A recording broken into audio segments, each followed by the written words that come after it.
oon faafinaynin la saaxiib ninka markaad wax weydiisto ku siiya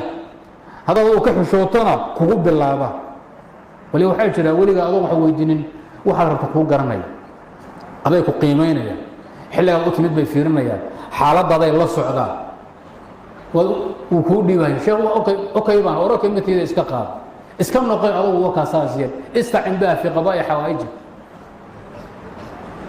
nin la garaacaday nin fiican ma aha walaalku waa inuu ku gartaa la doonaya haddaad weydiisatana waa inuu wax kuu tago hadduu wax kugu dhaamo haddii aad ka xishootood isha isdaba dhigtood foorarsatana waa inuu asagu ku garto soomaalida way yaqaanaan waxay dhaheen hebel garaacashuu leeyahay garasho ma leh ninka waa u dhammaatay hebel bay leeyihiin garaacashuu leeyahay wixii war noo dhiib warna sii war maxaad leedahay indhaha faraha laga gelin buu dhiibaa laakiin asagu wax ma garto kaasi waxaa weeye muxuu dhaamaa kaan lahayn garasho iyo garaacasho midnaba kaan lahayn ka haddi muxuu ka nool yahay asagu kaan muxuu ka nool yahay haddaad iska aamustana asaga kuu garanaya wain nazalat bika naazilatun waasa hadday balaaya kugu habsatana waa ku garab istaagaya waa ku caawinaya walaalkaasaa la yidhahda wuxuu yidhi waxaad la saaxiibtaa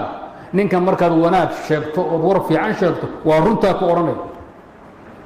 arrin kaa culus haddaad isku daydana ku garab istaagay kula qaaday haddaad wax isku qabataanna kaaga tanaasulay halkan hada Soomaali ku baabaaday sidaad iskugu fiicanta 20 sano 30 sano maalinba waxay isku qabanaysaan waad kala baxaysaan meydka kala guranaysaan sidii inaad cadow ahaydaan 20 sano kula dagaalamaya wa in tanazactuma fi shay'in aatharak ma igu qabsataa hebel waa kaaga tagaya ma hebel baasa waradaa ka saxanaay iska daa qoliyaha kula safan dhig uu khaldan yahay adaa ka fiicinaay uu ka khaldanaay wuxuu ilaalinaya markuu ku tanaasulayo suxbada dheeray wanaagga dheeraa hilibkii maydhaxdii wixii aad soo martee nin hadaarata meel ku nafbaxaayo horaanba waxba kumuusan haynin